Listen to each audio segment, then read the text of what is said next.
Là, quand je commence une histoire comme ça, c'est comme si je faisais le tour du monde. Je partais pour le tour du monde, je lâche les amarres. Et puis voilà, je suis dans mon catamaran.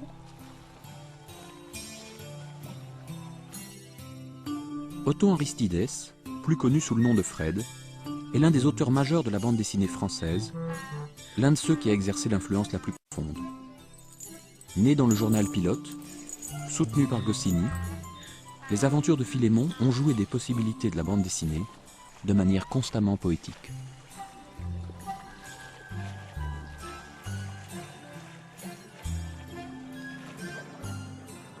Tous les matins, je me réveille, j'ai hâte de savoir la suite de l'histoire.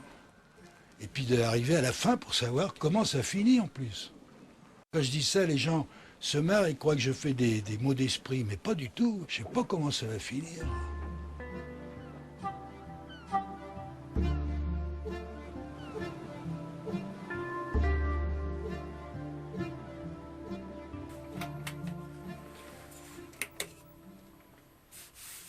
J'ai fait toutes mes histoires sur cette table.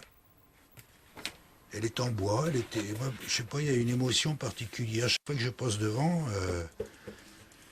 j'ai l'impression qu'elle m'appelle, quoi. Qu'elle dit, bon, bah alors, quand est-ce qu'on commence? Quand je suis dans une histoire, il y a que l'histoire qui compte, quoi. Les personnages, c'est eux qui vous accompagnent. On est 10 heures par jour avec ces personnages. Je me réveille la nuit et des fois je pense, c'est les personnages qui parlent. Ils me réveillent ou ils me réveillent pas, ils chuchotent. Salut à toi, Léon, Léon, et à ta lanterne magique. Bravo, bravo, Léon, Léon. J'aime les images qui sont typiques. Typique? Vous avez dit typique? Mais non, voyons, j'ai dit hippique. Et rien n'est plus hippique que le jeu des petits chevaux. Le matin, je décèle ce qu'ils ont dit dans la nuit. C'est comme un code. C'est très spécial la façon de travailler. Moi, je veux être vraiment complice de mes personnages et qu'ils soient complices. Et puis, par association d'idées, ça me met en condition. C'est comme si l'histoire existait déjà dans la pièce ou dans l'appartement. Par exemple, dans mon atelier, là, il y a 2 fenêtres. Il y a une fenêtre que j'entrouvre des fois, pas souvent, mais celle qui est en tout cas en face de la table à dessin, là, je ne l'ouvre jamais, parce que j'ai peur que les idées s'envolent.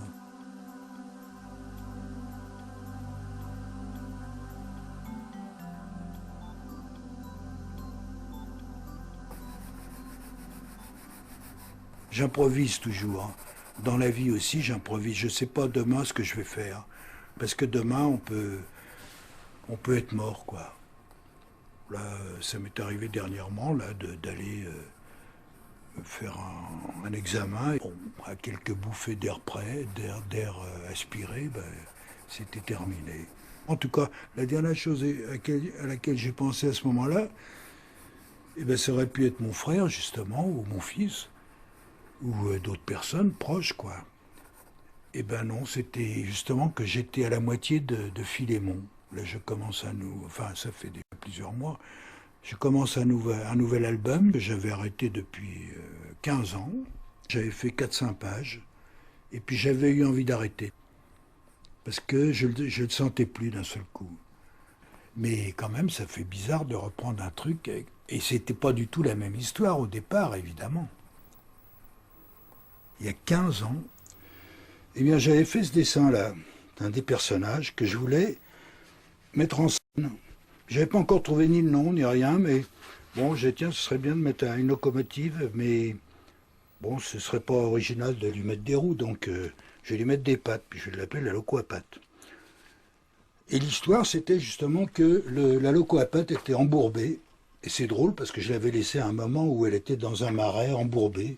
Cette locomotive marche à l'imagination, à la vapeur d'imagination, et l'autre perd l'imagination, donc la locomotive est bloquée, quoi, à cause de ça. Elle marche pas ni au charbon ni au chewing-gum, elle marche à l'imagination. Et puis l'imagination est de plus en plus fluide et elle se perd, quoi. Alors la loco est arrêtée, puis l'histoire est arrêtée aussi, mais pas seulement cette histoire.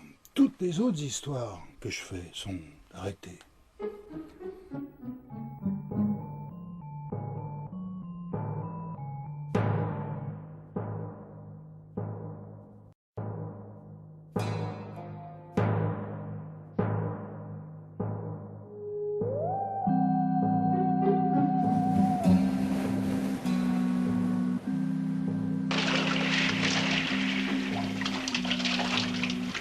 Ma parole, Barthélemy, je suis tombé dans l'eau. Enfin, je veux dire sur le haut du mot plouf. Ah là là, feu. Elle est bien bonne, celle-là. D'abord, on n'est pas sur le haut du mot plouf. On est sur le A du mot plaf. Car quand on tombe dans l'eau, ça fait plaf et non plouf. C'est bien connu. Attention, accrochez-vous. Voilà maintenant que les cases s'en vont toutes seules. Ah là là, feu. Enfin, les cases, ça va, ça vient, bien sûr. Quand j'étais sur le A... Voilà les lettres de l'océan Atlantique. J'avais l'impression d'être encore à l'école communale, quoi, à l'école primaire. Et puis ouvrir mon cahier de géographie et voir l'océan Atlantique entre l'Europe et l'Amérique. Et puis que ça, c'était des îles. Et sur chaque île existait quelque chose.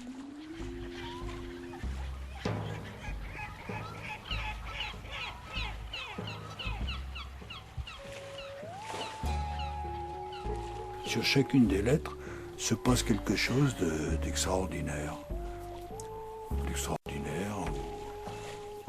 Enfin, où tout est possible, quoi. Alors il y a des centaures, il y a toute la mythologie, quoi, qui navigue entre les lettres.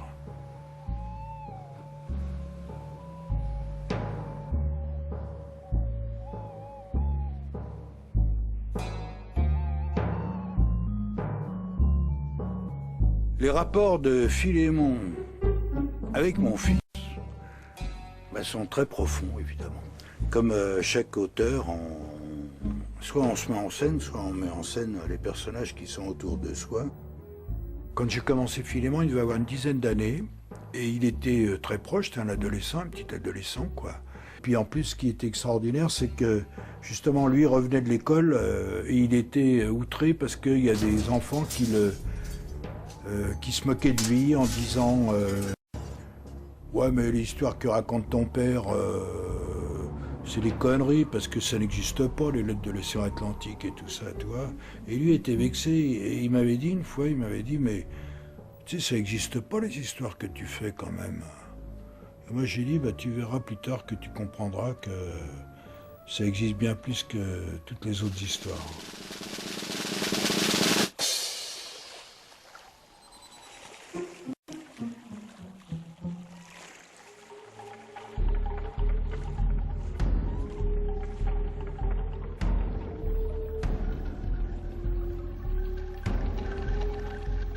Quand je suis un peu en panne d'idées ou quand je cherche une nouvelle idée, je me fais couler un bain très chaud, je me plonge dedans, des fois même tout habillé quand l'inspiration me prend comme ça en pleine nuit, et puis je commence à crayonner, à chercher des choses.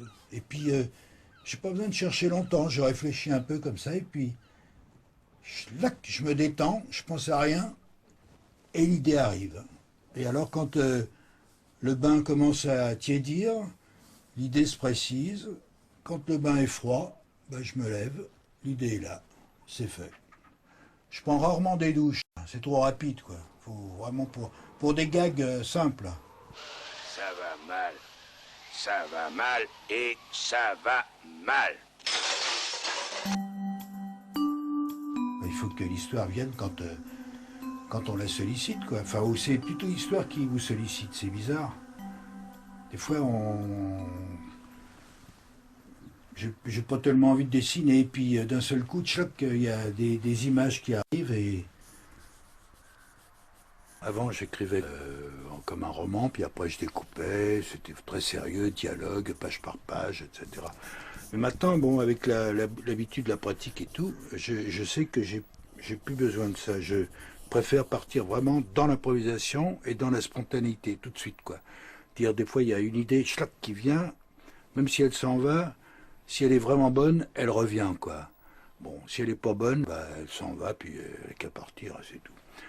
Alors, par exemple, bon, des trucs que j'ai notés, mais il y a plusieurs mois, hein, ça, parce que là, c'est quand je commence une histoire, je colle mes pages comme ça, là, avec, tu vois, avec les trucs, là, je colle ça, la page précédente, et puis bon, je me fie à ça pour raconter la page suivante que je suis en train de faire.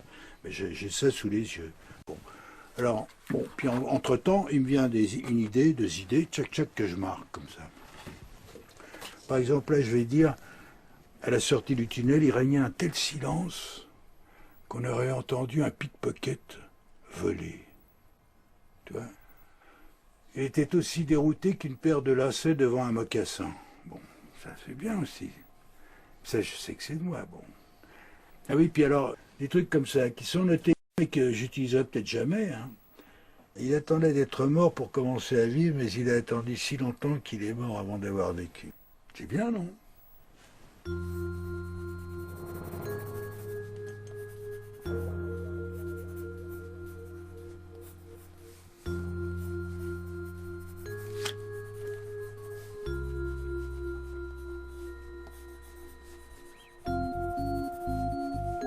J'aime utiliser toutes les possibilités de graphisme, même souvent, c'est pour ça que j'utilise même l'arrière du décor, je mets des cadres comme au théâtre de fin, deuxième acte, etc. Enfin des trucs. J'aime bien que tout soit possible, quoi. Dans les bandes dessinées, c'est c'est un des rares moyens où on n'a pas besoin beaucoup de moyens financiers en tout cas, pour mettre en forme des choses extraordinaires, quoi. Il suffit de dessiner, il suffit un crayon, du papier, et puis voilà. Et toi, là, on démarre là-dessus, si on regarde comme ça, on voit quelque chose, on ne sait pas ce que c'est, quoi. Et là, non plus, etc. Puis après, quand on s'éloigne, hop, on voit justement que c'est une page entière qui est composée comme ça, et qui est complète, quoi. Et ça s'est fait comme ça naturellement. Je les dessine entièrement sur la page, comme je le fais des fois sur une grande page. Puis après, je l'ai décomposé avec des cases, là. J'ai commencé à mettre du texte, et puis finalement, j'ai dit, mais ça, c'est super comme idée. Tu vois, mais c'est vraiment les hasards qui font que tu as une idée qui te paraît... tu te rends compte que c'est une bonne idée, quoi.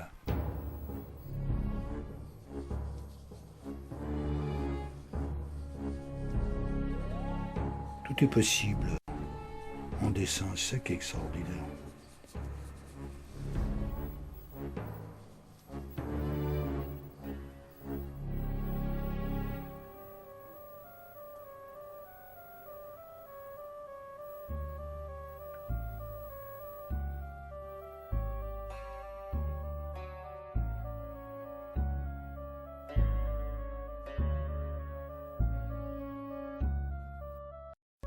Quand j'écris une histoire, le texte pour moi c'est important, c'est très important, je crois que c'est plus important finalement. Le dessin est au service de l'histoire.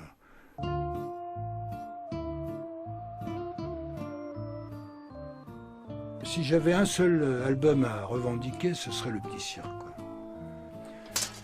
Moi, c'est l'histoire que je préfère de tout ce que j'ai fait, quoi. C'est peut-être parce que c'est la première histoire. C'est une histoire où je me suis investi peut-être le plus, et puis c'était la première découverte de l'écriture pour moi aussi. Plus élaborée, quoi, plus profonde, entre guillemets, quoi. Mais je veux dire, c'était un truc qui était plus sérieux, plus... Bon, puis même le dessin, tout ça, il y a des déformations, des trucs qui sont un petit peu maladroites, mais qui donnent justement une qualité de trait particulière. Et puis après, bon, il y a aussi l'histoire de l'errance de mes parents, là, qui venaient mon père venait de Constantinople, de Turquie, enfin c'était encore l'exotisme, c'était un peu les immigrants, quoi, les gens qui n'étaient pas fixés quelque part et qui cherchaient même pas à se fixer d'ailleurs. Donc, alors dans cette histoire-là, bon, bah, il passe devant des arbres à violon. Bon, pourquoi pas, quoi. Puis il essaye un violon, puis le violon il marche très bien, mais d'un seul coup la corde se casse, et puis bon, bah, ils continuent leur chemin. Parce qu'il n'était pas mûr, ou il était trop mûr, ou je sais pas. Mais il y a toujours une logique quand même dans cet absurde-là, c'est bizarre.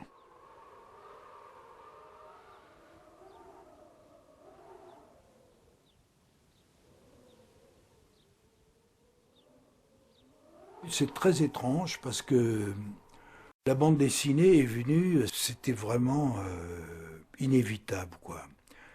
Je suis né en 1931, donc je devais avoir 10 ans. Alors j'étais à l'école communale, rue Cambon, parce que j'habitais rue de la Paix. Et puis, bon, on vivait assez chichement, parce que mon père faisait des ressemblages. Au 7 rue de la Paix, il y avait Opéra Mundi.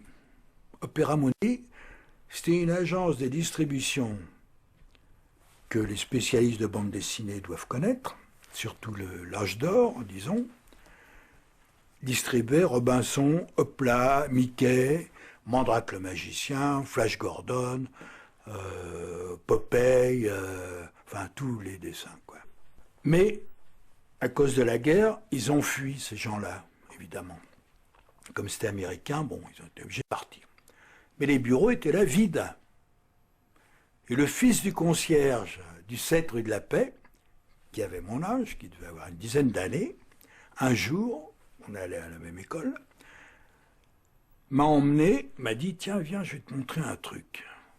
Et il m'a emmené dans les studios d'Opéra Mundi. Alors, d'un seul coup, je vois Mandrake le magicien, je vois des albums, des trucs, mais je dis, mais qu'est-ce que c'est? C'était le rêve. À 10 ans, tu tombes là-dessus, toi. C'est comme si tu disais bonjour à, justement, Lewis Carroll, là, qui te dit, ah, viens, je vais te raconter une histoire. Et j'ai commencé à dessiner, en reproduisant des trucs que je voyais. La plupart des dessinateurs ont fait ça. Puis après, j'ai commencé à mettre des cases, mais sur des cahiers d'écolier.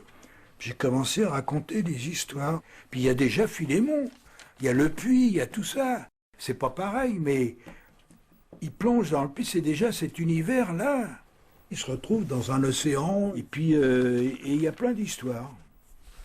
D'histoires de policiers, d'histoires d'espionnage, d'histoires de fantômes, d'histoires, tu sais, tout ce qu'on peut imaginer quand on est enfant, quoi.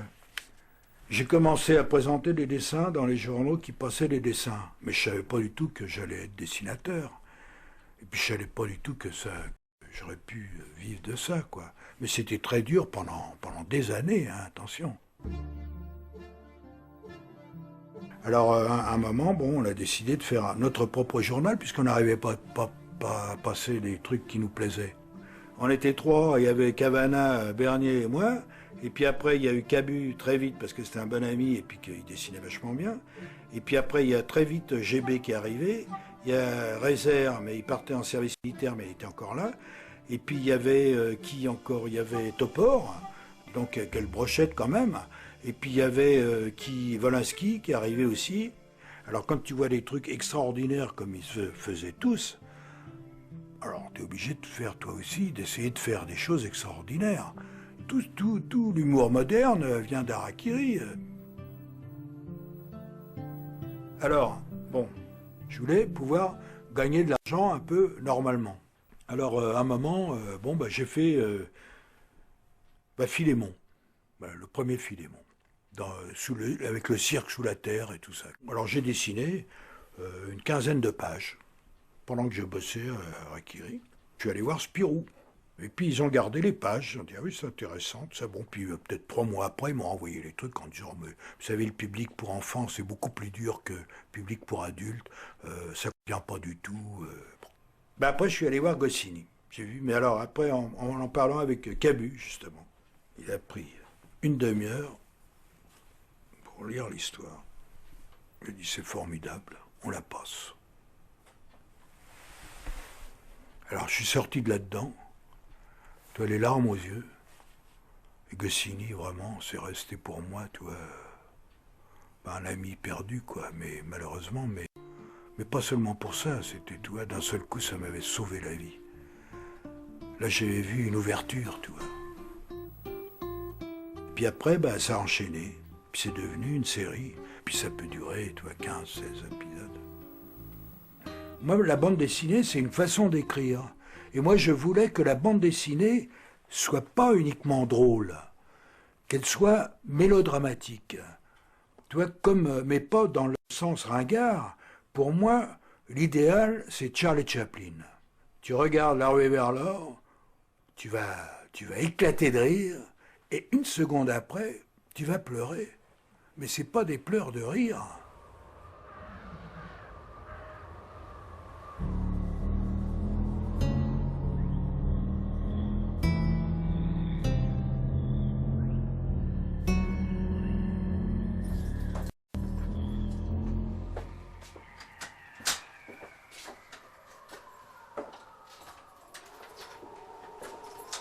Tout ça, ça m'appartient pas. Ça sort de moi, mais je veux dire, c'est comme... c'est Dr Jekyll, Mr Hyde, mais sauf que ça va pas du mauvais au pire, ou du pire au mauvais. Moi, quand je dessine un arbre, je suis l'arbre. Je perds mes feuilles en automne. Tout ce qu'on peut faire, si on est vraiment sincère et authentique dans la création, il faut être ce qu'on est. Ce qu'on écrit, quoi. Il faut être ce qu'on écrit, vraiment. Si Flaubert disait Madame Bovary, c'est moi, c'est vrai. Et moi, je ne serais pas Madame Bovary parce que j'ai pas envie d'être Madame Bovary. Mais je serais peut-être, je sais pas quoi, moi, le chien de Madame Bovary.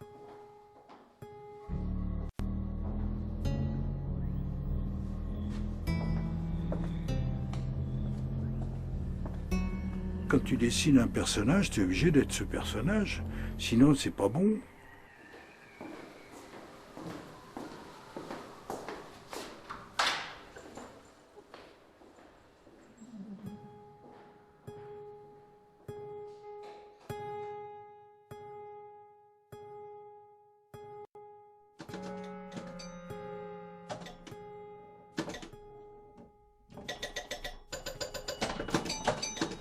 Souvent, je mélange les choses qui m'arrivent dans la vie à l'histoire que je suis en train de faire.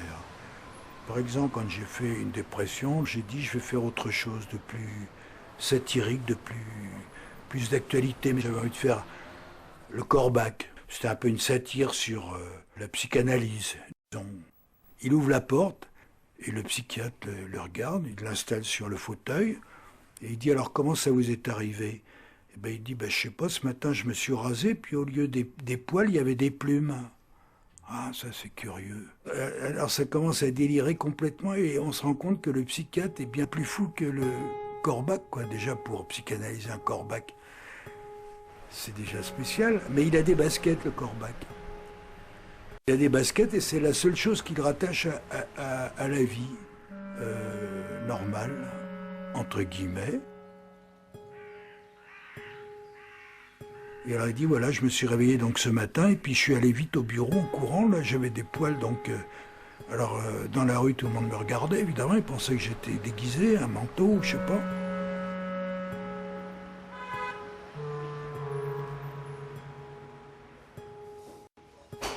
Enfin, ça, c'était l'histoire que je voulais enchaîner avec Philémon, parce que je sortais d'une sorte de dépression, donc c'était un peu un défoulement pour moi, quoi, comme ça.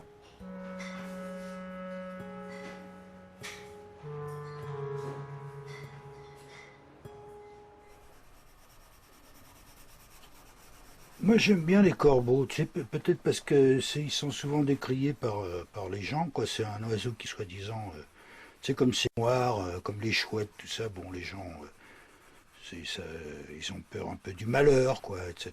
Mais moi je sais pas pourquoi, j'ai toujours aimé les corbeaux graphiquement, sur la neige, tout ça, c'est magnifique un corbeau, je trouve.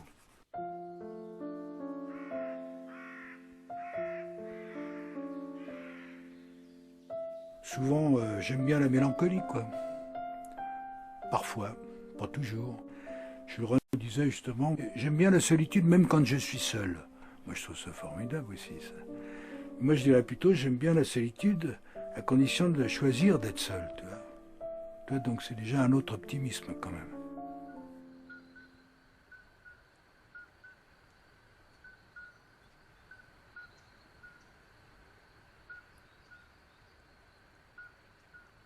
Toi, je vais te dire, moi, comment je vois la création. La création. Voilà un cirque. Une piste de cirque. Et puis au milieu, il y a un piquet. Où il y a un trapèze, et puis de l'autre côté, il doit y avoir un autre trapèze pour se rattraper. Mais non, là, il n'y a qu'un piquet. Le mec arrive, bon, il salue. Il monte quelques marches. Et il arrive en haut. Mais alors, c'est à 20 mètres, hein. Et le mec, il doit se concentrer, parce qu'il n'y a rien devant. Il n'y a pas de filet. Il n'y a que la foule. Mais quand il est prêt, quand il sent l'histoire, eh ben, il saute dans le vide. Et dans le vide, le trapèze arrive. Schlac. Trapèze de l'histoire. Qui n'existait pas. Tu vois, et puis alors tout le monde, puis toi il fait les sauts périlleux, ce qu'il veut, hop, il revient après sur son truc, puis il descend, bravo, il s'en va. Mais s'il n'y croit pas à l'histoire, il peut toujours plonger, le trapèze il n'y arrivera pas. Boum, terminé, c'est une autre histoire.